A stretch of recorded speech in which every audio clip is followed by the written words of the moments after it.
Hi friends, welcome back to our YouTube channel. Today topic ఈ సింధు నాగరికత పట్టణాల్లో. First వచ్చేసి హరప్ప గురించి అయితే పూర్తి డీటెయిల్స్ తెలుసుకుందాం. సర్జన్ మార్షల్ హరప్ప నగరాన్ని అయితే ఆకస్మికంగా ఉద్భవించిన నగరం అనేది అయితే పేర్కొనడం అయితే జరిగింది. దీన్నే గేట్వే సిటీ అంటారు.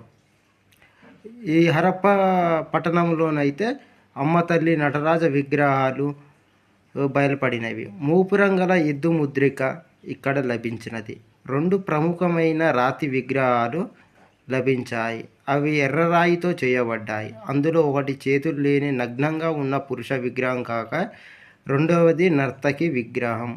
కంచుతో చేసిన అద్దాలు ఈ హరప్ప పట్టణంలోనైతే లభించాయి. హరప్ప నగరమునైతే ధాన్యాగారాల నగరం అని అంటారు.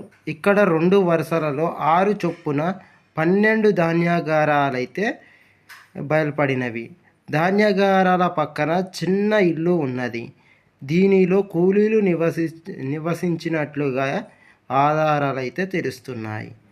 ఇది పడవల తయారీ పరిశ్రమకు, కాల్చిన కుండల పరిశ్రమల కేంద్రం అయితే ప్రసిద్ధి హరప్ప నగరం అయితే.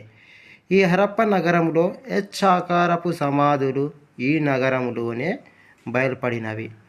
చెక్క శవపేటికలో శరీరాన్ని పెట్టినట్లయితే ఆనవాళ్ళు లభించాయి. మొదటిసారి మన ఛానల్ని చూస్తున్న వారు మన ఛానల్ని సబ్స్క్రైబ్ చేసుకోండి. Thank you friends.